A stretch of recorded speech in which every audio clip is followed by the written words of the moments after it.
जय हिंद दोस्तों, मैं अमरजीत। संयुक्त अकेडमी में आप सभी को बहुत बहुत स्वागत है। दोस्तों आज मैं दिल्ली पुलिस के लिए, दिल्ली एमटीएस के लिए, उसके बाद पेट के लिए, उत्तर प्रदेश पुलिस के लिए मैं जीके का प्रैक्टिसर लेके आया हूं दोस्तों। तो आपके सामने मैं क्वेश्चन लेके आ रहा हूं दोस्तों। आप लोग देखिए कि क्वेश्चन में कौन सा आंसर सही है सर, और कमेंट करके बताइए दोस्तों। मंजिल मिल ही जाएगी भटक के ओ राही, मंजिल मिल ही जाएगी भटक के ओ राही, गुमराह तो वो हैं जो घर से निकलते नहीं। दोस्तों आप सब जो है घर से निकल गए हैं और अपना मेहनत कर रहे हैं, तो सफलता एक न एक दिन मिलेगी जरूर। बस दोस्तों आप सब लोग जो है संयुक्त अकेडमी से लगे रहिए, और हमारी गारंटी है कि हम लोग जो है इतना मेहनत कर रहे हैं, आप लोग को सफलता दिला के रहेंगे। बस खाली आप मेहनत करिए, मेहनत से पढ़िए, और बाकी हम लोग मेहनत से आपको पढ़ाएंगे दोस्तों। तो संयुक्त अकेडमी में आप सभी लोगों को बहुत बहुत स्वागत है। तो देखिए दोस्तों, पहला क्वेश्चन आपके सामने स्क्रीन पे आया हुआ है। तो बताइए, चौरी चौरा कांड के बाद गांधी जी ने स्थगित कर दिया। चौरा चौरी कांड गांधी जी ने स्थगित कर दिया। सबने अवज्ञा आंदोलन, खिलाफत आंदोलन, असहयोग आंदोलन, भारत छोड़ो आंदोलन। तो इसमें बताइए कौन सा ऑप्शन सही है। जो आपके सामने ऑप्शन दिया गया 4 ऑप्शन है, तो आपको इसमें से बताना है कि कौन सा ऑप्शन सही है। जो भी क्वेश्चन मैं लिया हूं वो किसी न किसी परीक्षा में पूछा गया क्वेश्चन है, प्रीवियस ईयर क्वेश्चन है, और परीक्षा की दृष्टि से बहुत इंपॉर्टेंट क्वेश्चन है दोस्तों। तो आप लोग बताइए इसमें कौन सा ऑप्शन सही है। सबने अवज्ञा आंदोलन सही है, कि खिलाफत आंदोलन सही है, कि असहयोग आंदोलन सही है, कि भारत छोड़ो आंदोलन सही है। दोस्तों बताइए इसमें कौन सा ऑप्शन सही है।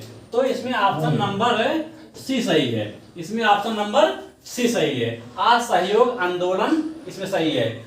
चौरा चौरी कांड के बाद गांधी जी ने स्थगित कर दिया था क्या? असहयोग आंदोलन। तो प्रश्न बनता है कि चौरा चौरी कांड कब हुआ था। प्रश्न बनता है चौरा चौरी कांड कब हुआ था। तो चौरी चौरा चौरी कांड 4 फरवरी 1922 ईस्वी में हुआ था। कब हुआ था? 4 फरवरी 1922 ईस्वी में हुआ था। 4 फरवरी 1922 ईस्वी में हुआ था। तो असहयोग आंदोलन, असहयोग आंदोलन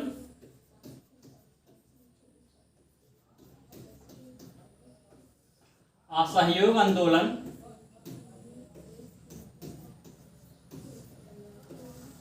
असहयोग आंदोलन 1922 में स्थगित कर दिया गया था। स्थगित कर दिया गया था।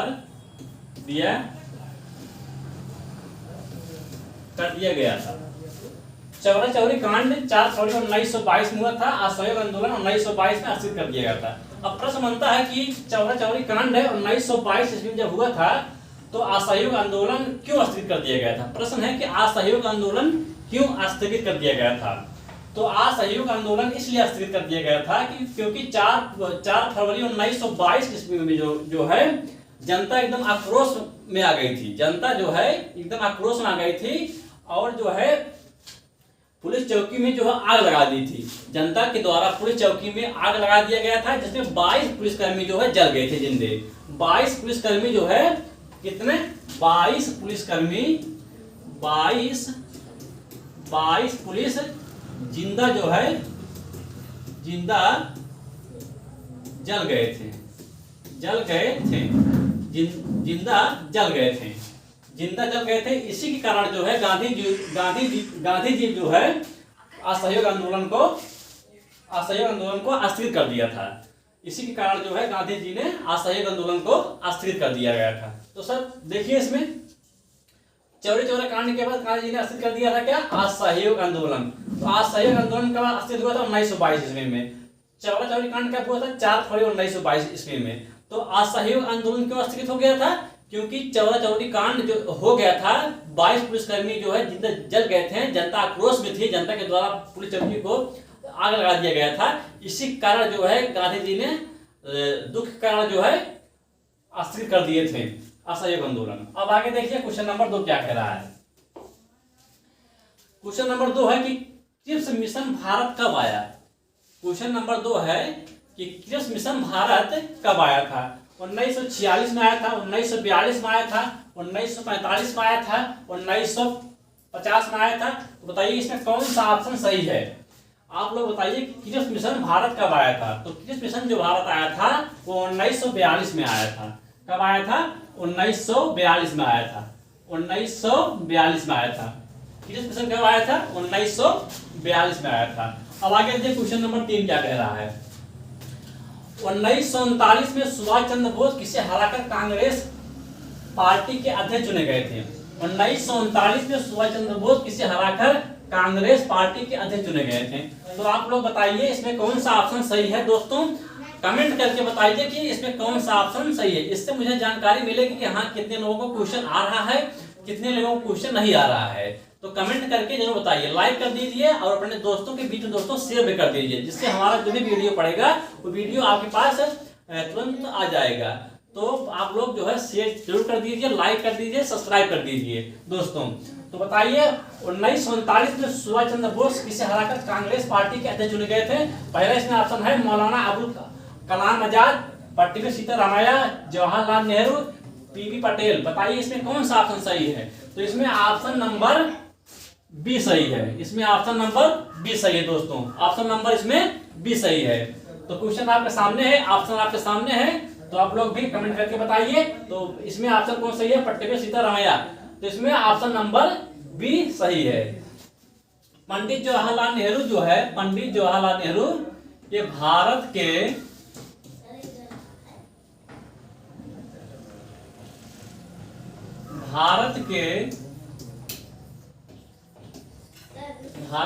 प्रथम प्रधानमंत्री थे। भारत के प्रथम प्रधानमंत्री थे। भारत के प्रथम प्रधानमंत्री कौन थे?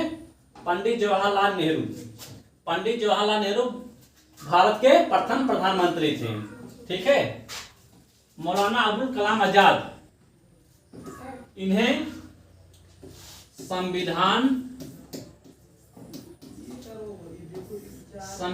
का जनक कहा जाता है। संविधान का जनक कहा जाता है। संविधान का जनक कहा जाता है। संविधान का जनक कहा जाता है। मौलाना अबुल कलाम आजाद को संविधान का जनक कहा जाता है। और जवाहरलाल नेहरू भारत के प्रथम प्रधानमंत्री थे। प्रथम प्रधानमंत्री थे। ठीक है। पंडित जवाहरलाल नेहरू की पुस्तक है, पंडित जवाहरलाल नेहरू की पुस्तक है, उसका नाम है पंडित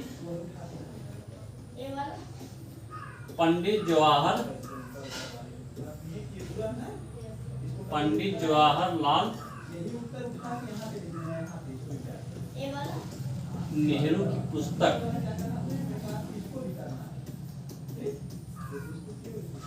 discovery of India.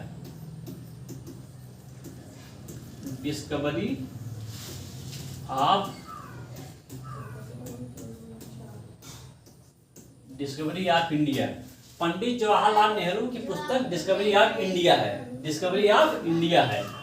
Discovery of India है। कई बार परीक्षाओं में पूछा गया है कि पंडित जवाहरलाल नेहरू की पुस्तक का क्या नाम है? तो पंडित जवाहरलाल नेहरू की पुस्तक का नाम है डिस्कवरी ऑफ इंडिया, भारत की खोज।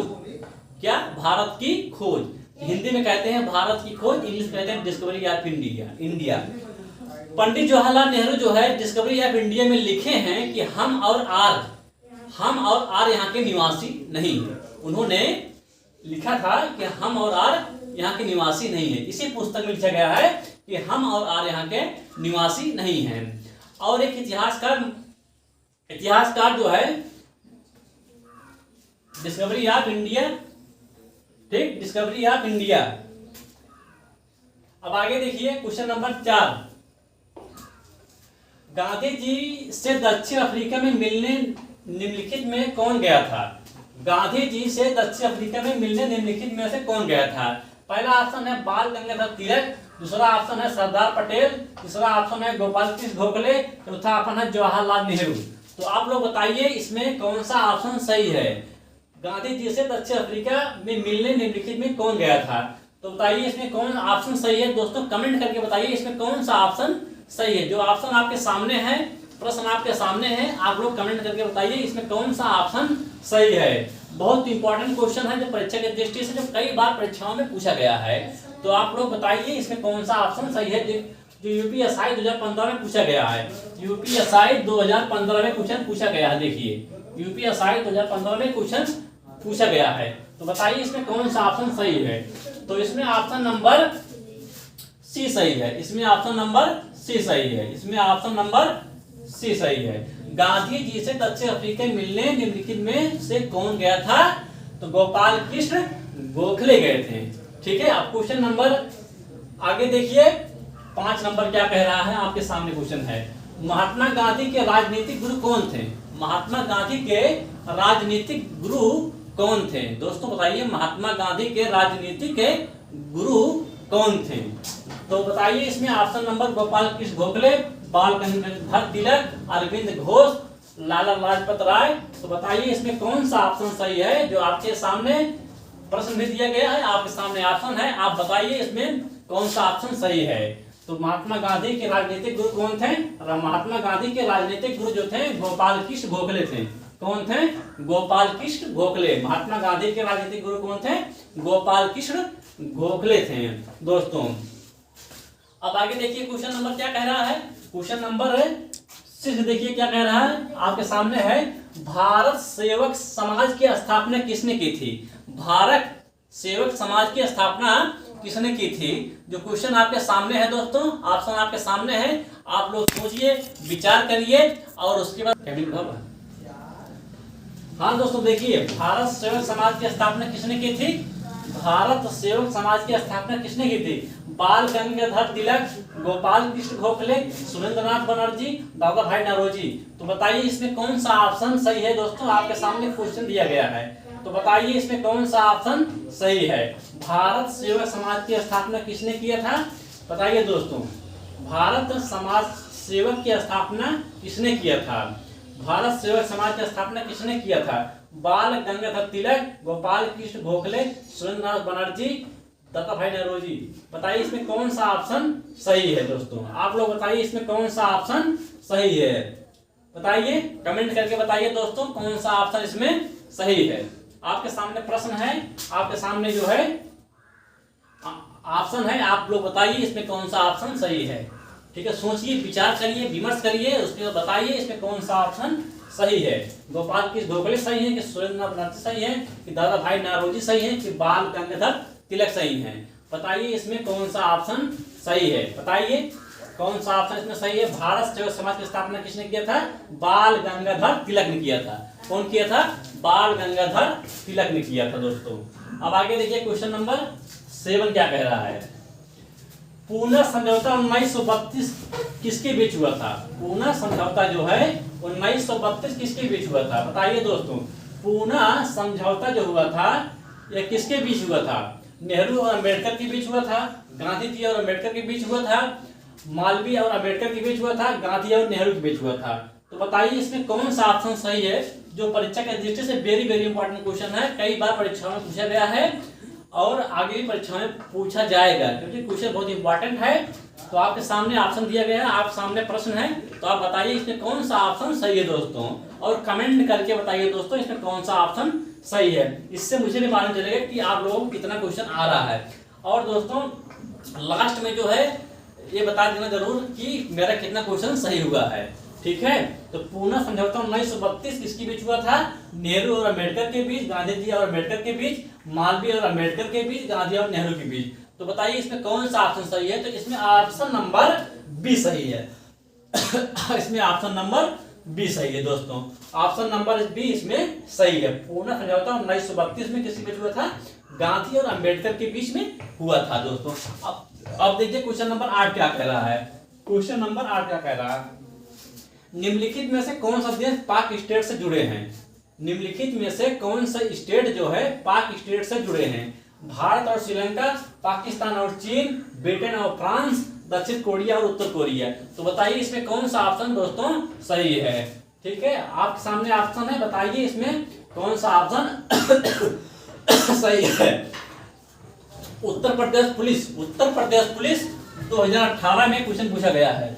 उत्तर प्रदेश पुलिस 2018 में क्वेश्चन पूछा गया है तो बताइए आप इसमें कौन सा ऑप्शन सही है। ऑप्शन आपके सामने है, क्वेश्चन आपके सामने है, आप बताइए इसमें कौन सा ऑप्शन सही है। निम्नलिखित में से कौन सा देश पाक स्टेट से जुड़े हैं? भारत, श्रीलंका, पाकिस्तान, चीन, ब्रिटेन, फ्रांस, दक्षिण कोरिया, उत्तर कोरिया। तो बताइए इसमें कौन सा ऑप्शन सही है। इसमें ऑप्शन नंबर ए सही है।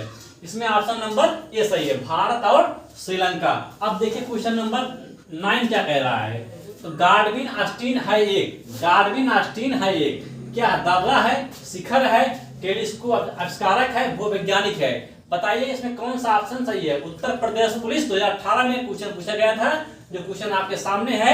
आप बताइए इसमें कौन सा ऑप्शन सही है। इसमें दर्रा सही है कि शिखर सही है कि टेलीस्कोप आविष्कारक सही है, वो वैज्ञानिक सही है। इसमें कौन, हाँ दोस्तों देखिए बताइए इसमें कौन सा ऑप्शन सही है। गार्डविन ऑस्टिन है एक, दर्रा, शिखर, टेलीस्कोप आविष्कारक, वो वैज्ञानिक। बताइए इसमें कौन सा ऑप्शन सही है। जो ऑप्शन आपके सामने दिया गया है और क्वेश्चन आपके सामने दिया गया, आप बताइए इसमें कौन सा ऑप्शन सही है। दोस्तों कमेंट करके बताइए, जिससे मुझे भी जानकारी मिले कि आप लोगों को कितना क्वेश्चन आ रहा है दोस्तों। ठीक है, तो बताइए इसमें कौन सा ऑप्शन सही है। इसमें ऑप्शन नंबर बी सही है। ऑप्शन नंबर बी सही है। इसमें क्या सही है, ऑप्शन नंबर बी, शिखर। गार्डविन ऑस्टिन है ये क्या, शिखर है, क्या है, शिखर है। ठीक है, अब आगे देखिए क्वेश्चन नंबर 10 क्या कह रहा है। तो आपके सामने क्वेश्चन नंबर 10 आ रहा है दोस्तों, आपके सामने क्वेश्चन नंबर 10 आ रहा है। आप बताइए इसमें कौन सा ऑप्शन सही है। बृहत्तर ग्रेटर हिमालय का दूसरा नाम क्या है। प्रश्न है बृहत्तर ग्रेटर हिमालय का दूसरा नाम क्या है। तो बताइए इसमें कौन सा ऑप्शन सही है। हिमाद्री, सह्याद्री, असम हिमालय, शिवालिक। तो बताइए इसमें कौन सा ऑप्शन सही है दोस्तों। तो ऑप्शन नंबर इसमें बी सही है। ऑप्शन नंबर इसमें क्या सही है, ऑप्शन नंबर इसमें बी सही है दोस्तों। अब आगे देखिए क्वेश्चन नंबर 11 क्या कह रहा है। लोनार झील कहाँ स्थित है। लोनार झील कहाँ स्थित है।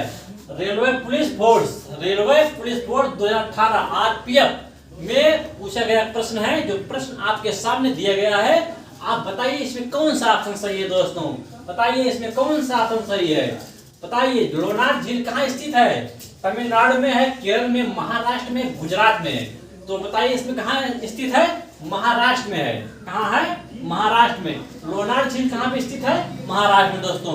लोनार झील महाराष्ट्र में स्थित है दोस्तों। तो आप लोग बताइए इसमें कौन सा ऑप्शन सही है, महाराष्ट्र। अब आगे देखिए क्वेश्चन नंबर 12 क्या कह रहा है। क्वेश्चन नंबर 12 आपके सामने आ रहा है कि पूर्वी तटीय मैदान का एक अन्य नाम है। पूर्वी तटीय मैदान का एक अन्य नाम है, जो आरपीएफ 2018 में क्वेश्चन पूछा गया था। तो बताइए इसमें कौन सा ऑप्शन सही है।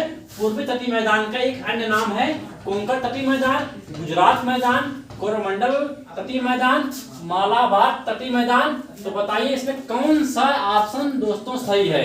आपके सामने दिया गया प्रश्न है, तो आप बताइए इसमें कौन सा ऑप्शन सही है। पूर्वी तटीय मैदान का एक अन्य नाम है कोरोमंडल तटीय मैदान, मालाबार तटीय मैदान, गुजरात मैदान, कोंकण तटीय मैदान। तो इसमें ऑप्शन नंबर सी सही है। ऑप्शन नंबर सी सही है। अब आगे देखिए क्वेश्चन नंबर 13 क्या कह रहा है। भारतीय मानक समय किस रेखांश पर अपनाया जाता है। भारतीय मानक समय किस रेखांश पर अपनाया जाता है। तो बताइए इसमें कौन सा ऑप्शन सही है। जो प्रश्न आपके सामने है, भारतीय मानक समय किस रेखांश पर अपनाया जाता है। पहला ऑप्शन है 75.5, दूसरा ऑप्शन है 82.5, तीसरा ऑप्शन है 90.5, तीसरा ऑप्शन है 0 डिग्री। तो बताइए इसमें कौन सा ऑप्शन सही है। बताइए इसमें कौन सा ऑप्शन सही है। आपके सामने प्रश्न दिया गया है, आप बताइए इसमें कौन सा ऑप्शन सही है। तो ऑप्शन नंबर इसमें बी सही है। ऑप्शन नंबर इसमें बी सही है। अब आगे देखिए क्वेश्चन नंबर 14 क्या कह रहा है। भारतीय उपमहाद्वीप मूलतः एक अंग था। भारतीय उपमहाद्वीप मूलतः एक अंग था। तो बताइए इसमें जुरासिक लैंड का, अंगारा लैंड का, आर्यवर्त का, गोंडवाना लैंड का। तो बताइए इसमें कौन सा ऑप्शन सही है। आप लोग बताइए, सोच के विचार करिए और कमेंट करके बताइए इसमें कौन सा ऑप्शन सही है। जो प्रश्न आपके सामने है, आंसर भी आपके सामने दिया गया है। तो बताइए आप इसमें कौन सा ऑप्शन लगाएंगे कि इसमें कौन सा ऑप्शन सही है। तो इसमें ऑप्शन नंबर बताइए इसमें कौन सा ऑप्शन सही है। भारतीय उपमहाद्वीप का मूलतः एक अंग था। बताइए इसमें Angara land, Jurassic, Aryavarta, Gondwana land. तो बताइए इसमें कौन सा ऑप्शन सही है दोस्तों। तो आप बताइए इसमें कौन सा ऑप्शन सही है दोस्तों। बताइए इसमें डी वाला सही है, गोंडवाना लैंड। इसमें ऑप्शन कौन सही है, गोंडवाना लैंड। तो इसमें डी वाला ऑप्शन सही है। भारतीय उपमहाद्वीप का मूलतः एक था क्या, गोंडवाना लैंड। ठीक है दोस्तों, अब आगे देखिए क्वेश्चन नंबर 15 क्या कह रहा है। क्वेश्चन नंबर 15 क्या कह रहा है, निम्नलिखित में से किस देश के साथ भारत की अंतरराष्ट्रीय सीमा नहीं लगती। प्रश्न है निम्नलिखित में से किस देश के साथ भारत की अंतरराष्ट्रीय सीमा नहीं लगती। तो आपके सामने दिया गया है ऑप्शन, बताइए। पाकिस्तान, अफगानिस्तान, श्रीलंका, भूटान। तो बताइए इसमें कौन सा ऑप्शन सही है। आपके सामने ऑप्शन दिया गया है, आप बताइए इसमें कौन सा ऑप्शन सही है। निम्नलिखित में से किस देश के साथ भारत की अंतरराष्ट्रीय सीमा नहीं लगती। पाकिस्तान, अफगानिस्तान, श्रीलंका, भूटान। तो बताइए इसमें कौन सा ऑप्शन सही है। इसमें ऑप्शन नंबर सी सही है। श्रीलंका जो है भारत के अंतरराष्ट्रीय सीमा नहीं लगती है। श्रीलंका जो है अंतरराष्ट्रीय सीमा से नहीं लगती है, स्थलीय सीमा से नहीं लगती है। तो इसीलिए ऑप्शन नंबर इसमें सी सही है। क्या, श्रीलंका। ठीक है, श्रीलंका। और श्रीलंका की राजधानी क्या है। प्रश्न बनता है कि श्रीलंका की राजधानी क्या है। तो श्रीलंका की जो राजधानी है, श्रीलंका की राजधानी क्या है, श्री जयवर्धने कट्टे। श्री जयवर्धने कट्टे। श्रीलंका राजधानी क्या है, श्री जयवर्धने कट्टे। ठीक है, अब आगे देखिए क्वेश्चन नंबर 16 क्या कह रहा है दोस्तों। क्वेश्चन नंबर 16 क्या कह रहा है, उपराष्ट्रपति पदेन अध्यक्ष होता है। उपराष्ट्रपति जो है, उपराष्ट्रपति पदेन अध्यक्ष होता है। बताइए किसका होता है, राज्यसभा का, कि लोकसभा का, योजना आयोग का, कि राष्ट्रीय विकास परिषद का। तो इसमें बताइए ऑप्शन है इसमें कौन सही है। उपराष्ट्रपति अध्यक्ष होता है, राज्यसभा का होता है, कि लोकसभा का होता है, कि योजना आयोग का होता है, कि राष्ट्रीय विकास परिषद का होता है। दोस्तों बताइए आप लोग इसमें कौन सा ऑप्शन सही है। तो इसमें ऑप्शन नंबर ए सही है। इसमें ऑप्शन नंबर ए सही है। उपराष्ट्रपति पदेन अध्यक्ष है किसका, राज्यसभा का, लोकसभा का, योजना आयोग का, राष्ट्रीय विकास परिषद का। तो इसमें ऑप्शन नंबर ए सही है, राज्यसभा का पदेन अध्यक्ष है। उपराष्ट्रपति क्या है, पदेन अध्यक्ष किसका है, राज्यसभा का है। ठीक है, देखो राज्यसभा को इसको बोलते हैं उच्च सदन। क्या बोलते हैं इसको बोलते हैं उच्च सदन। इसको बोलते हैं उच्च सदन। और इसको लोकसभा को बोलते हैं निम्न सदन। इसको क्या बोलते हैं, निम्न सदन। इसको क्या बोलते हैं, निम्न सदन। इसको बोलते हैं उच्च सदन, इसको बोलते हैं निम्न सदन। ठीक है, उपराष्ट्रपति पदेन अध्यक्ष किसका होता है, राज्यसभा का, लोकसभा, योजना आयोग, राष्ट्रीय विकास परिषद। तो इसमें राज्यसभा सही होगा। तो राज्यसभा को बोलते हैं उच्च सदन और लोकसभा को बोलते हैं निम्न सदन। अब आगे देखिए क्वेश्चन नंबर क्या कह रहा है, 17 नंबर क्वेश्चन क्या कह रहा है। ठीक है, भारत का राष्ट्रपति किसका एक अभिन्न अंग है। भारत का राष्ट्रपति एक अभिन्न भाग है, किसका है। बताइए क्वेश्चन इसमें क्या सही है।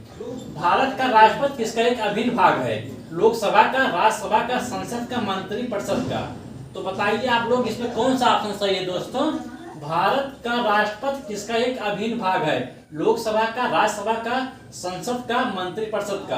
तो इसमें ऑप्शन नंबर सी सही है, किसका है, संसद का। भारत का राष्ट्रपति किसका एक अभिन्न अंग है, संसद का। ठीक है दोस्तों, मैंने बता चुका हूं कि लोकसभा को बोलते हैं निम्न सदन, राज्यसभा को बोलते हैं उच्च सदन। ठीक है, तो इसमें ऑप्शन नंबर सी सही है, क्या, संसद। अब आगे देखिए क्वेश्चन नंबर क्या कह रहा है, 18। आपके सामने क्वेश्चन नंबर 18 आ रहा है। तो निम्नलिखित में से किसे भारत के राष्ट्रपति के रूप में निर्विरोध चुना गया था। प्रश्न वेरी इंपॉर्टेंट है, कई बार परीक्षा में पूछा गया है कि किसे निर्विरोध राष्ट्रपति चुना गया था। बताइए, आपके सामने ऑप्शन इसमें दिया गया है, doctor Rajendra Prasad, doctor S Radhakrishnan, doctor N Sanjiva Reddy, doctor Shankar Dayal Sharma. तो बताइए दोस्तों इसमें कौन सा ऑप्शन सही है। आप लोग कमेंट करके बताइए इसमें कौन सा ऑप्शन सही है दोस्तों। इससे मुझे जानकारी होगी कि कितने लोगों को क्वेश्चन आ रहा है, कितने लोगों को क्वेश्चन नहीं आ रहा है। और दोस्तों लास्ट में, वीडियो खत्म होने के बाद लास्ट में आप लोग ये कमेंट करके बता देना कि मेरा कितना क्वेश्चन दोस्तों सही हुआ है। इससे मुझे जानकारी हो जाएगी कितने लोगों को कितना क्वेश्चन आ रहा है दोस्तों। ठीक है दोस्तों, बस मेहनत करते रहिए, सफलता मिलेगी जरूर एक न एक दिन। आप लोग मेहनत करेंगे तो सफलता जरूर एक न एक दिन मिलेगी, समय भले भी लगेगी। ठीक है दोस्तों, लेकिन सफलता मिलेगी, बस खाली मेहनत करिए। ठीक है दोस्तों, बस जितना मेहनत करेंगे उतनी आपको जल्दी सिलेक्शन मिलेगा। ठीक है, आप प्रैक्टिस करिए, प्रैक्टिस करने के बाद आप उसको एनालिसिस करिए, पढ़िए मेहनत से। ठीक है, मैं जो क्वेश्चन ला रहा हूँ वेरी वेरी इंपॉर्टेंट क्वेश्चन ला रहा हूँ परीक्षा के दृष्टि से, जो कई परीक्षाओं में पूछा गया है और आगे भी भविष्य में भी परीक्षाओं में पूछा जाएगा। ठीक है, क्योंकि क्वेश्चन जो भी लाया हूँ इंपॉर्टेंट क्वेश्चन लाया हूँ। मैं जो भी क्वेश्चन लाऊंगा आगे भी सब इंपॉर्टेंट क्वेश्चन दोस्तों लाऊंगा। ठीक है, अब आगे देखिए क्वेश्चन नंबर इसमें कौन सा ऑप्शन सही है। तो ऑप्शन नंबर इसमें सी सही है। डॉक्टर एन संजीव रेड्डी को भारत के निर्विरोध राष्ट्रपति चुना गया था। ठीक है, तो आप देखिए डॉक्टर राजेंद्र प्रसाद भारत के प्रथम राष्ट्रपति थे। डॉक्टर राजेंद्र प्रसाद जो थे भारत के प्रथम राष्ट्रपति थे। तो भारत के प्रथम राष्ट्रपति कौन थे? डॉक्टर राजेंद्र प्रसाद। ठीक है, और भारत के प्रथम उपराष्ट्रपति कौन थे? Doctor S Radhakrishnan. भारत के प्रथम उपराष्ट्रपति कौन थे? डॉक्टर राधाकृष्णन। और भारत प्रथम राष्ट्रपति कौन थे? डॉक्टर राजेंद्र प्रसाद। ठीक है, और निर्विरोध किसे चुना गया था? डॉक्टर एन संजीव रेड्डी को। ठीक है, क्वेश्चन नंबर 19 देखें दोस्तों, आपके सामने आ रहा है दोस्तों। बताइए इसमें कौन सा ऑप्शन सही है? संसद के दोनों सदनों का संयुक्त सत्र कौन बुला सकता है? ठीक है, प्रश्न वेरी वेरी इंपॉर्टेंट है, कई परीक्षाओं में पूछा गया है, जो आपके सामने क्वेश्चन आ गया है। आप बताइए इसमें कि संसद दोनों सदनों में संयुक्त सत्र कौन बुला सकता है? राष्ट्रपति, प्रधानमंत्री, लोकसभा अध्यक्ष, उपराष्ट्रपति। तो बताइए इसमें कौन सा ऑप्शन सही है दोस्तों? जो आपके सामने क्वेश्चन आपके सामने है, ऑप्शन आपके सामने है, तो बताइए कमेंट करके इसमें कौन सा ऑप्शन सही है। इसमें राष्ट्रपति सही है कि प्रधानमंत्री सही है कि लोकसभा अध्यक्ष सही है कि उपराष्ट्रपति सही है? संसद के दोनों सदनों का संयुक्त सत्र कौन बुला सकता है? राष्ट्रपति। कौन बुला सकता है? राष्ट्रपति। तो राष्ट्रपति जो होता है वह देश का सर्वोच्च नागरिक होता है। राष्ट्रपति जो होता है वो देश का सर्वोच्च नागरिक होता है। ठीक है, अब आगे देखिए क्वेश्चन नंबर 20 क्या कह रहा है। क्वेश्चन नंबर 20 क्या कह रहा है? लाल फीता अंतरराष्ट्रीय चिन्ह है। लाल फीता अंतरराष्ट्रीय चिन्ह है। दोस्तों बताइए इसमें कौन सा ऑप्शन सही है? पहला एड्स का, टीबी का, पोलियो का, इनमें से कोई नहीं। तो बताइए इसमें कौन सा ऑप्शन सही है दोस्तों? जो आपके सामने ऑप्शन है, आप बताइए इसमें कौन सा ऑप्शन सही है? लाल फीता अंतरराष्ट्रीय चिन्ह है, एड्स का, टीबी का, पोलियो का, इनमें से कोई नहीं। तो बताइए इसमें कौन सा ऑप्शन सही है? तो ऑप्शन नंबर इसमें एड्स सही है। क्या सही है? एड्स सही। लाल फीता अंतरराष्ट्रीय चिन्ह किसका है? एड्स का। अब प्रश्न बनता है कि एड्स दिवस कब मनाया जाता है? प्रश्न बनता है कि एड्स दिवस कब मनाया जाता है? तो एड्स दिवस जो है 1 दिसंबर को मनाया जाता है। 1 दिसंबर को मनाया जाता है। 1 दिसंबर को मनाया जाता है। कब मनाया जाता है? 1 दिसंबर को एड्स दिवस मनाया जाता है। ठीक है, एड्स दिवस कब मनाया जाता है? 1 दिसंबर को मनाया जाता है। अब क्वेश्चन नंबर देखिए 21 क्या कह रहा है? सर्वदाता रुधिर वर्ग कहलाता है। सर्वदाता रुधिर वर्ग कहलाता है। सर्वदाता रुधिर वर्ग कहलाता है। पहला ऑप्शन है ए वर्ग, दूसरा ऑप्शन है ए बी वर्ग, तीसरा ऑप्शन है बी वर्ग, चौथा ऑप्शन है ओ वर्ग। तो बताइए इसमें कौन सा ऑप्शन सही है कि सर्वदाता किसे कहते हैं? सर्वदाता किसे कहते हैं आप लोग बताइए। तो इसमें सर्वदाता मतलब होता है डी, ओ वर्ग। ओ वर्ग को क्या बोलते हैं? सर्वदाता मतलब सभी को दे सकता है। ठीक है, ये जो है सभी को दे सकता है। और ये भी जो है सर्वग्राही है, ये सभी को ले सकता है। ठीक है, तो इसमें क्या ऑप्शन सही है? डी सही है ऑप्शन। अब ऑप्शन नंबर देखिए, रक्त वर्ग की खोज किसने की थी? प्रश्न है रक्त वर्ग की खोज किसने की थी? तो बताइए ऑप्शन नंबर आपके सामने है, तो आप लोग बताइए कि रक्त की खोज किसने की थी? कैसिमर थंग, कार्ल लैंडस्टीनर, रोनाल्डो रास, मोहन रेड्डी। तो बताइए इसमें कौन सा ऑप्शन सही है दोस्तों? जो आपके सामने ऑप्शन दिया गया है, तो बताइए इसमें रक्त की खोज किसने की थी? तो रक्त की खोज किसने की थी? कार्ल लैंडस्टीनर ने की थी। कार्ल लैंडस्टीनर ने रक्त की खोज की थी दोस्तों। तो इसमें ऑप्शन नंबर बी सही है दोस्तों। ठीक है, ऑप्शन नंबर बी सही है। रक्त का पीएच मान, रक्त का रक्त का पीएच मान 7.4 होता है। 7.4 होता है। 7.4 होता है। रक्त का पीएच मान कितना होता है? 7.4 होता है। ठीक है दोस्तों, रक्त का पीएच कितना होता है? 7.4 होता है। अब क्वेश्चन नंबर 23 देखिए दोस्तों। 23, सबग्राही रुधिर वर्ग किसे कहते हैं? सबग्राही रुधिर वर्ग किसे कहते हैं? जो आपके सामने प्रश्न भी दिया गया है, आपके सामने विकल्प भी दिया गया है, तो आप जिसमें सोचिए, विचार करिए और उसके बाद बताइए इसमें कौन सा ऑप्शन सही है दोस्तों। तो आपके सामने दिया गया है। तो सबग्राही रुधिर वर्ग किसे कहते हैं? ए वर्ग, ओ वर्ग, बी वर्ग, ए बी वर्ग। तो सबग्राही जो वर्ग किसे कहते हैं? ए बी को बोलते हैं। किसको बोलते हैं? ए बी को। ए बी को बोलते हैं सबग्राही। ठीक है, ये सभी से दे सकता है, ये सभी से दे सकता है और वो जो है सभी को दे सकता है। इसलिए देने वालों को क्या बोलते हैं? सबदाता। लेने वालों को क्या बोलते हैं? सबग्राही। ठीक है, तो आप देखिए आगे 23 नंबर क्वेश्चन क्या कह रहा है दोस्तों। 23 नंबर क्वेश्चन क्या कह रहा है? रक्त क्या है? रक्त क्या है? अशुद्ध तरल है, शुद्ध तरल है, उत्तक है, तरल संयोजी उत्तक है। बताइए इसमें कौन सा ऑप्शन सही है दोस्तों। आपके सामने दिया गया है, आप बताइए इसमें कौन सा ऑप्शन सही है। रक्त क्या है? अशुद्ध तरल, शुद्ध तरल, उत्तक तरल, संयोजी उत्तक। तो बताइए इसमें क्या है ऑप्शन सही? इसमें क्या ऑप्शन सही है बताइए, आप लोग कमेंट करके बताइए इसमें कौन ऑप्शन सही है। तो ऑप्शन नंबर डी सही है। इसमें ऑप्शन नंबर डी सही है। रक्त क्या है? एक तरल संयोजी उत्तक है। एक तरल संयोजी उत्तक है दोस्तों।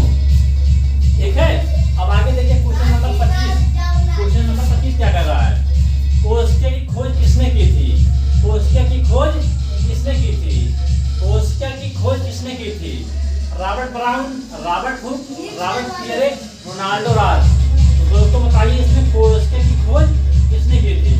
तो रॉबर्ट ब्राउन ने की थी कि रॉबर्ट हुक ने की थी कि रॉबर्ट पियरे ने की थी कि रोनाल्डो राज ने की थी? कोशिका की खोज किसने की थी? आपके सामने ऑप्शन है, सामने ऑप्शन है। आप बताइए इसमें कौन सा ऑप्शन सही है जो परीक्षा में पूछा गया है ग्रुप डी में 2018 में। तो 2018 में एक प्रश्न पूछा गया था, तो बताइए आप लोग इसमें कौन सा ऑप्शन सही है। ठीक है, तो बताइए रॉबर्ट ब्राउन सही है कि रॉबर्ट हुक सही है कि रॉबर्ट पियरे सही है कि रोनाल्डो राज सही है? तो बताइए इसमें कौन सा ऑप्शन सही है दोस्तों। ठीक है, वेरी वेरी इंपॉर्टेंट क्वेश्चन है, कई बार परीक्षा में पूछा गया है और आपके सामने दिया गया है ग्रुप डी 2018। ग्रुप डी 2018 में पूछा गया है। ठीक है, कोशिका की खोज किसने की थी? रॉबर्ट हुक ने की थी। किसने किया था? रॉबर्ट हुक ने कोशिका की खोज की थी। अब एक प्रश्न बनता है कि कोशिका के अध्ययन को क्या कहते हैं। प्रश्न है कि कोशिका के अध्ययन को क्या कहते हैं। वेरी वेरी इंपॉर्टेंट है, कई बार परीक्षाओं में पूछा गया है कि कोशिका के अध्ययन को क्या कहते हैं दोस्तों। तो मैं बता रहा हूं, कोशिका के अध्ययन को बोलते हैं साइटोलॉजी। क्या बोलते हैं? साइटोलॉजी। साइटोलॉजी क्या बोलते हैं? साइटोलॉजी। कोशिका के अध्ययन को क्या बोलते हैं? साइटोलॉजी दोस्तों। ठीक है, तो यहाँ से कोशिका की खोज किसने की थी? रॉबर्ट हुक ने की थी। और कोशिका के अध्ययन को क्या बोलते हैं? साइटोलॉजी। दोनों प्रश्न वेरी वेरी इंपॉर्टेंट है। ये ग्रुप डी में पूछा गया है 2018 में, ये एयरफोर्स में पूछा गया है, नेवी में पूछा गया है। वेरी वेरी इंपॉर्टेंट क्वेश्चन दोस्तों है। तो दोस्तों 25 क्वेश्चन हो गया। तो आप लोग कमेंट करके बताइए कि मेरा कितना क्वेश्चन सही हुआ है। इससे मुझे जानकारी हो जाएगी कि कितने लोगों को कितना क्वेश्चन आ रहा है। तो दोस्तों बहुत बहुत धन्यवाद। तो मैं चलता हूँ।